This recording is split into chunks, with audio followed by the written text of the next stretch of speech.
Halo semuanya, balik lagi bersama gua di channel Rakis Film. Akhirnya film yang tunggu-tunggu khususnya oleh fans Marvel dan Spider-Man rilis juga, yaitu film Spider-Man No Way Home. Sebelum mulai, gua akan peringati kalian jika ada spoiler khususnya di bagian akhir video. Jadi bagi kalian yang belum nonton filmnya, tonton terlebih dahulu. Tanpa basa-basi, ini dia review Spider-Man No Way Home.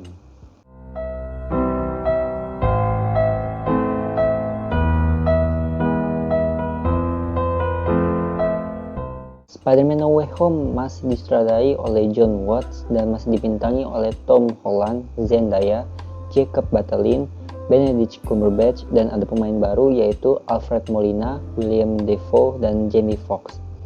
Film ini menceritakan sesudah Mysterio mengungkapkan identitas Peter sebagai Spider-Man yang kemudian Peter meminta tolong kepada Doctor Strange untuk membuat orang melupakan Peter sebagai Spider-Man. Alih-alih berhasil mantranya, malah menyebabkan kejadian yang lebih buruk lagi. No Way Home merupakan akhir dari film Spider-Man versi anak SMA yang sukses menguras emosi, senang, sedih, terharu, dan bikin kesel. Dari segi karakter yang sangat terlihat perkembangannya itu dari film pertama ya Peter Parker-nya sendiri. Apalagi saat mulai pertengahan dan menuju akhir film itu terlihat banget perubahan karakter Peter.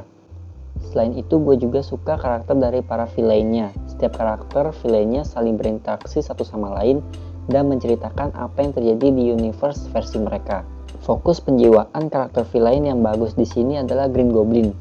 Green Goblin di sini masih mengerikan sama seperti di film terdahulunya. Karakter manipulasinya itu masih ada di film ini. Nah, gue malah bingung sama karakter si Sandman. Dia nih mau pulang tapi akhirnya malah ngelawan si Spider-Man juga. Bagusnya beberapa karakter itu diceritakan kembali apa yang terjadi pada mereka, kayak si Electro dan Lizard, ada callbacknya lah istilahnya. Jadi bagi yang belum nonton film Spider-Man yang dulu, bisa tahu asal muasal mereka. Untuk aktingnya sendiri semua patut diapresiasi, terlebih lagi Tom Holland dan para villain lainnya.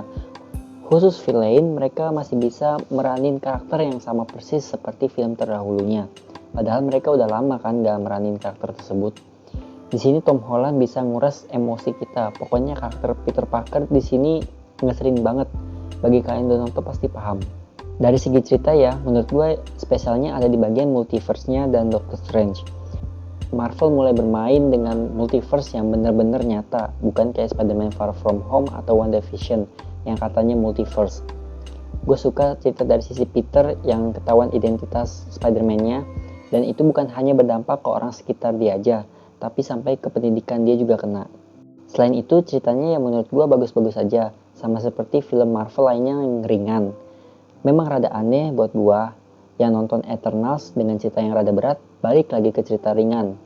Tapi gue gak mempermasalahkan itu ya. Nah, untuk sinematografinya di sini beberapa berbeda dari kedua film terdahulunya ya, dan ini juga berkat Doctor Strange juga. Adegan pengejaran Doctor Strange dengan Spidey itu membuat kita merasa seperti nonton film Doctor Strange yang pertama. Yang adegan mirror dimensionnya itu, wah itu bagus banget sih. Untuk CGI dan visualnya juga mantep. Apalagi pengejaran Peter dan Doctor Strange itu tuh. Tidak hanya adegan itu, adegan final battle juga keren sih. Untuk musiknya sendiri ya pastinya bikin bulu kuduk berdiri. Memang kita udah pernah dengar musiknya, tapi dengan adegan pas itu bikin bagus. Apalagi di beberapa adegan lagunya bikin terharu dan nostalgia. Sebelum review berakhir, gue mau menceritakan hal-hal yang memorable di film ini, yang mana bukan lain yaitu kemunculan Spider-Man, Tobey, dan Andrew. Satu studio benar-benar pecah. Selain itu cameo Matt Murdock aka Daredevil juga heboh. Adegan action dan visual yang paling gue suka ada di adegan pengejaran Doctor Strange dan Peter. Mungkin kekurangan film ini terletak pada adegan ketika Peter bikin obat untuk masing-masing villain ya. Menurut gua itu mereka kayaknya bikin ramuan itu di kelas yang sebenarnya bahannya tuh terbatas. Logikanya mereka membutuhkan banyak bahan khususnya membuat obat-obatan kan, dan itu nggak mungkin bisa ditemuin di ruangan kayak gitu. Mereka harusnya ya lab setara kayak lab Oscorp gitulah. Nah selain itu ada yang mengganggu gue juga di credit scene yang pertama, yang mana Venom dan Eddie balik lagi ke universe-nya, tapi simbiotnya ketinggalan dan gak ikut hilang. Padahal itu kan simbiotnya dari universe lain. Nah, mungkin kalian yang tahu alasannya bisa komen di kolom komentar. Lalu final battle-nya di beberapa bagian buat gue pusing. Karena kameranya itu kan ngikutin pergerakan 3 Spider-Man ya. Jadi ngelihat mereka berayun-berayun dalam satu frame itu rada pusing aja gue ngelihatnya. Tapi tetap seru final battle-nya. Overall film ini bikin emosi kalian naik turun dan fan service-nya banyak banget. Dan ini bisa dibilang fan service yang paling bagus lah buat film MCU.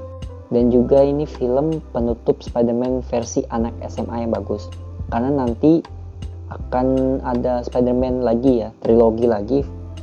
Dan ini kayaknya versi anak kuliahnya. Penasaran bagaimana kelanjutan Spider-Man nanti? Semoga masih bagus. Jadi skor dari gua 9,5/10. Itu saja review dari gua. Tetap jaga kesehatan. Terima kasih bagi yang sudah like, komen, dan subscribe. Gua Rakis, signing out.